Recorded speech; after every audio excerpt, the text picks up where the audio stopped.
Hey, I'm Cyclon, and everybody that's watching hopefully had a very good transition into the new year. Have a happy new year. And today I'm going to be coming with a video that is actually a bit unusual for me. I was actually considering if I want to finish the set of maps or not, and I have decided I'm not going to finish my current strategy because it doesn't feel right to me. I will be making a video on it. I will be explaining why, and I'm going to recommend you what if you want to copy the strategy, what you should be doing. Because there have been some issues with the strategy. Originally, I tried to do T16 Abyss strategy by build. It feels really good. I didn't have any issues with Legion or with normal strongboxes on T16 maps, but Wisp-juiced Abyss is just too much on T16. Now I had 20 maps that I bought that were 8 mod corrupted with reasonable modifiers, and actually got 20 that had a +2 projector. So I did try those 20 on T16.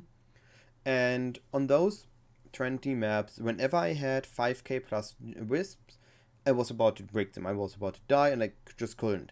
I couldn't run them alone. So I had to get the help of an Aura bot. I got the help. The 20 maps I ran were ridiculously profitable. In 20 maps, I almost got 100 raw divine drops. I got more than 3k chaos drop.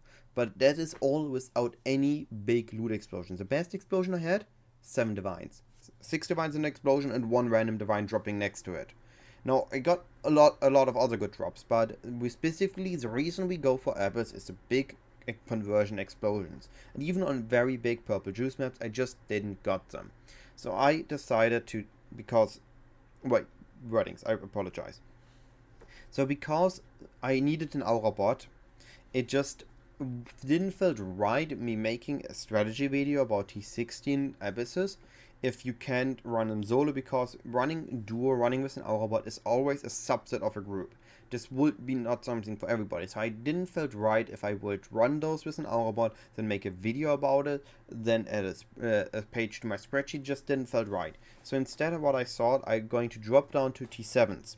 And I actually did prepare the T7s. I bought them, I rolled them for +2 projectiles.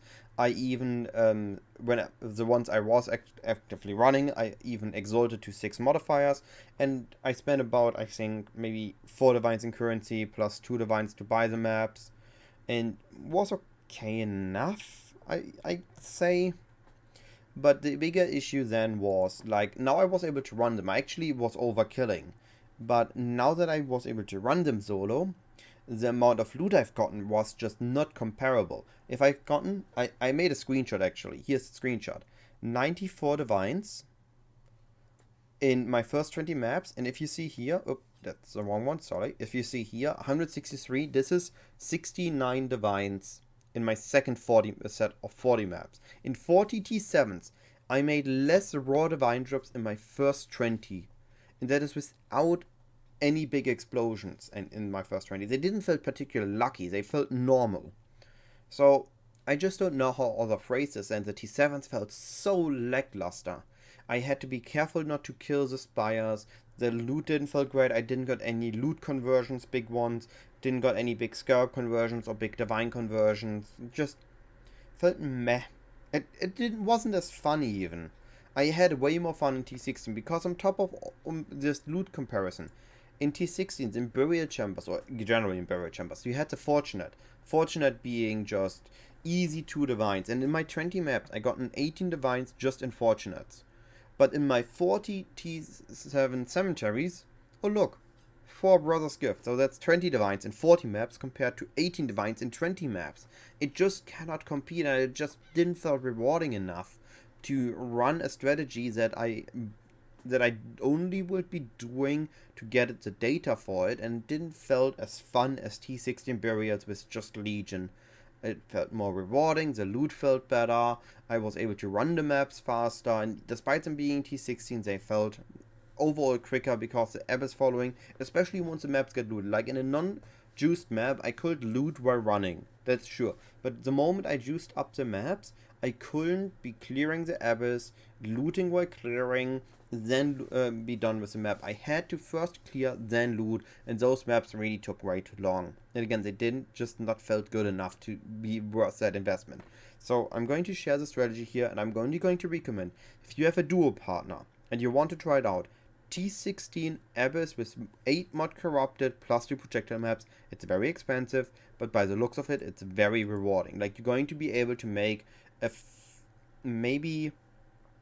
In my 20 maps, I already made my investment back. So you should be very likely, if you do it as a duo in T16, you should be at least be able to do a 5x on your investment. And that is without any doctor drops, without any big drops. This is just in raw divines and fortunates. You should be able to make a 5x your investment. But if you are not having a duo body, I cannot recommend this. So for now, the strategy is only for duos, which is why I will not be sharing a tree, which is why I will not be making an entry in my spreadsheet. Because I don't want anybody that just logs in on the video, knows my strategies are usually good, takes the tree, takes the information, tries it out, and then has no rewards. This is why I will only share this in this video, so only people that have watched this know that it's only for duo will be copying this. So, what I try to run, which actually, if you do this properly, you should be doing, you should be taking this tree.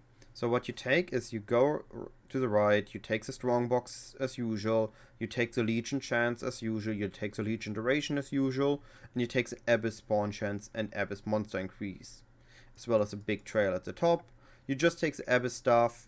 Here, this node gives abyss spawn chance. The further nodes is you guarantee the spire, you don't want the deaths, so because you are running it. Because the spire is a monster. So this is really the tree you want to have. You can spend the rest of the points if you have them on map tier chance, on the legion duration, or whatever you prefer. But this is the tree you should be using on T16. This is a 130 tree. So this tree I then combined with Beyond on the map device because of current prices, and then because of node. Because of current prices and because I didn't want to spend the nodes on 7th gate, I used Beyond on the map device. And then on the scarabs I had Abyss, Ambush, Divination, and Reliquary. In my sections I had Legion, Abyss, Strongbox, and Enraged. Now if you want to invest more, you could go with Elevated Abyss section, which doubles the cost per map per Abyss. So basically it quadruples the cost, I guess.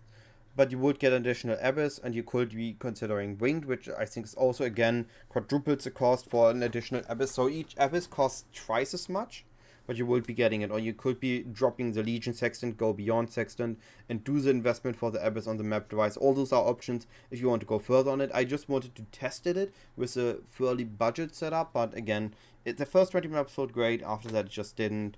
So that's really all I can say for this. If you want to give it a try as a duo, that's what I did. But what you, that's what I set up with. And for the mods, what I can recommend, 8 mods corrupted with +2 projectiles are expensive, but you will see the reward in the loot, assuming you can run them. All that being said, I apologize for the solo players. I really didn't expect it to feel this lackluster. And if you want to do an Abyss strategy, especially for entry-level magic finding, look at like Snoobay's guide or Goratha's guide. They did it, they had better results. So whatever they did was definitely better than what I did. I got no explosions, I got no good results. I just cannot recommend my strat for solos on T7. The T16 felt good, that one I can recommend, but that can only be good for duos.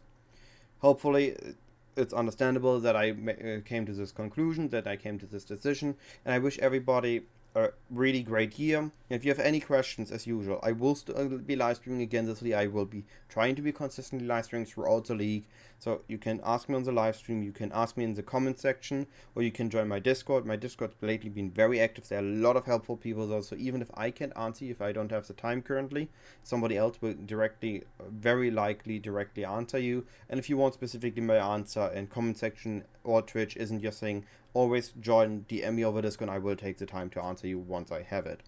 That being said, have a wonderful day, a wonderful year, and I will see you in my next video, hopefully with a better strategy. Bye bye.